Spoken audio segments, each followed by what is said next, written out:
Hey guys, what's up? I'm Rohit Rai, host on Click Digest, and this is a much awaited video.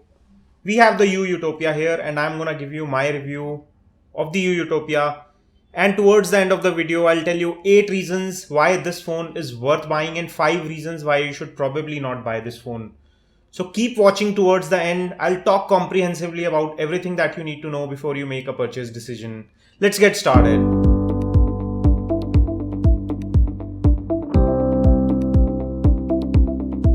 I'll start with the design overview of the phone, and the phone does look excellent in terms of design. It's very ergonomic and fits in hand very easily. It has all rounded edges and feels very natural to hold. On the right hand side you would find the power or wake up key followed by 2 discrete volume keys above and below it. It's all metal and glass design. On the rear you would find this circular dimple, which is a fingerprint scanner which unlocks the phone in no time. On top of that you find a 21 megapixel camera sensor which comes with this satin ring design, which is signature of Yu phones, and comes with a dual tone LED flash as well. On the bottom you would find Yu branding, speaker grill, some more drilled hole which looks like secondary mic hole arrangement for this phone. On the bottom you get micro USB, which is standard charging port. On top you have 3.5mm audio port. On the left hand side you have SIM card tray which accepts one micro SIM, and second slot can either accept a nano SIM card or a micro SD card, so it's a hybrid SIM card slot. You cannot have second SIM and SD card both on this phone, which is kind of a compromise. It has some antenna bands running all across the back. On the front it gets a 5.2-inch display which is very vivid, and it's a quad HD display with 1440p display resolution. Display has been sourced from Sharp and comes with superb display qualities including viewing angles, contrast, and color production is also very good. It comes with 91% of NTSC gamut when it comes to color production. On the front you would also find an 8 megapixel front facing shooter, Yu branding, earpiece, and some sensors. And below the display there are no bezel buttons, you have only touch capacitive buttons within the display, so it's a part of the software interface. In terms of design and build, it feels very premium. It's very compact and feels very nice and rich, and is among the best phones that you can buy in this price segment when it comes to design. And to make the deal even sweeter, Yu has also bundled House of Marley Little Bird in the ear type headphones with this, which come with gold plated tips and are very good in terms of audio quality. It comes with DTS surround sound, and the audio quality from those earphones is just superb. Talking of the video playback quality or the display quality, I am very impressed with the way videos playback on this, and here is a quick sample for you.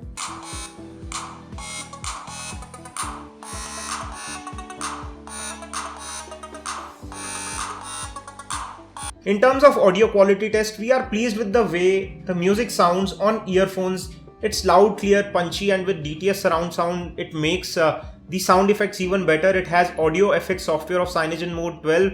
It runs 12.1 version of Cyanogen Mode, and it is upgradable to 13.0 later on. The sound effects from earphones are good, but the speakers at the rear could have been louder. They are not the loudest in the segment, and we would love it to be louder. It makes it to one of the reasons to not buy this phone, but it's not a deal breaker as yet.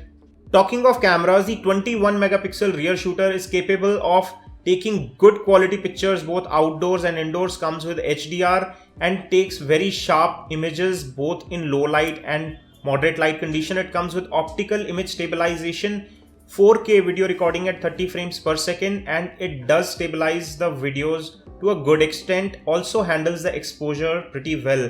Here are some samples of the stills as well as videos that we took with the rear facing camera.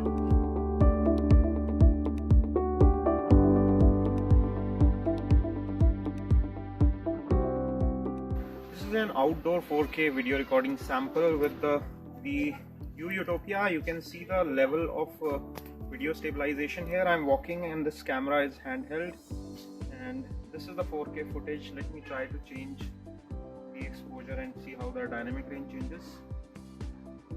It is exposing fairly well.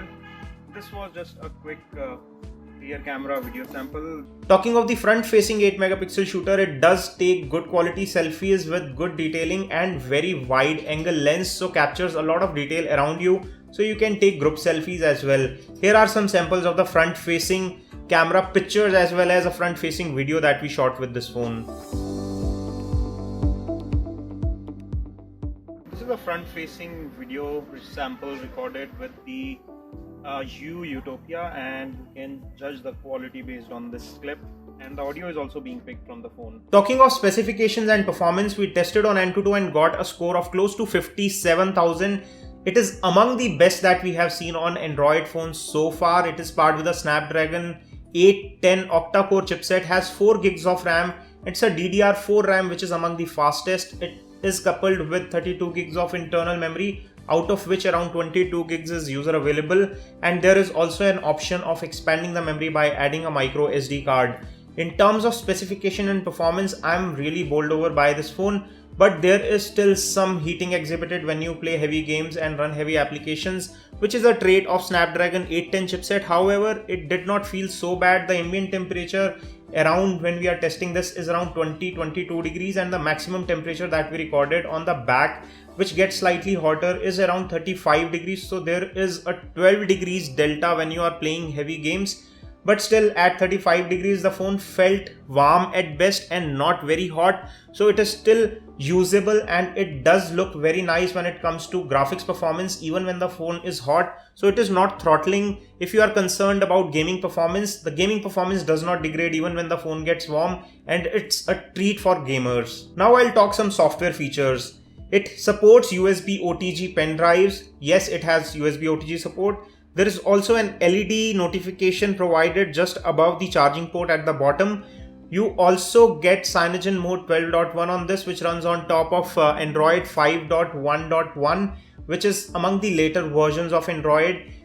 Talking more about software, there is close to no bloatware. Only a few system applications of Cyanogen Mode are preloaded, and some extra apps which are loaded are Gaana.com, which is the default music player and also plays your offline music or the side loaded MP3s that you load onto this phone. They have special tie-up with Gaana. In fact, for that partnership, Gaana 6-month subscription is provided free of cost, so you can download any of the music from Gaana application for 6 months free of cost. There is also a service which is called Around You, has been provided by you specially on this phone.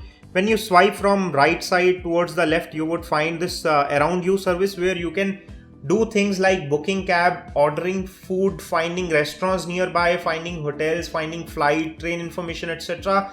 This has been integrated with multiple service providers and is a very convenient way of accessing these frequently used services without downloading any third-party application. Talking of battery size and battery life, it comes with a 3000 mAh battery, and because of the slim form factor, they probably could not accommodate more. It comes with Quick Charge 2.0, which charges the battery from 0 to 60% in 30 minutes, which is a good thing. But in my honest opinion, a Quad HD display with Snapdragon 810 is not very well matched with a 3000 mAh battery. It should have been at least 3500 or around 4000 for a good one full day usage. If you are a moderate user, it would probably last one full day. We are yet to test the battery thoroughly and will come back with a battery review separately. And talking about value for money, I think that it is a very good value for money at 25,000 rupees. You are getting a lot of things with this phone in terms of value for money, and it is a thumbs up from us. You can buy one for yourself. I'm leaving direct links to the best buy prices in the description section below.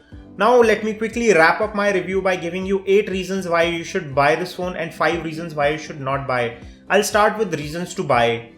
So my reasons to buy are as follows.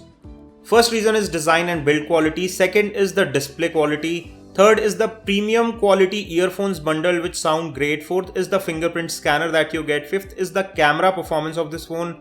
Sixth is the performance of overall specifications and gaming performance. Seventh is the fast charging feature, and eighth is the Gaana subscription and Airtel double data offer that you get with this phone. 5 weak points or the reasons why you should not buy this phone include heating issues, which may matter to some people. It's not very bad, but it does get hot.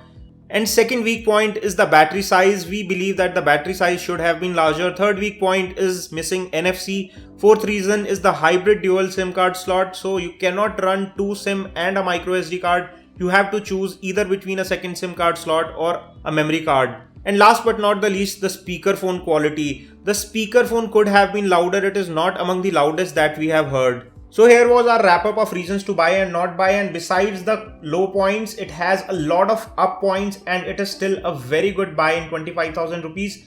Because of the display and design, I'm totally impressed with this phone. It is a big thumbs up from us and you can pick one for yourself from the Best Buy link provided in the description section below. This is all we have on this video. For more such videos, stay subscribed, and if you enjoyed watching this video, give us a thumbs up by pressing the like button below. I hope to see you on my next video. This is your host Rohit Khurana signing off. Thanks for watching.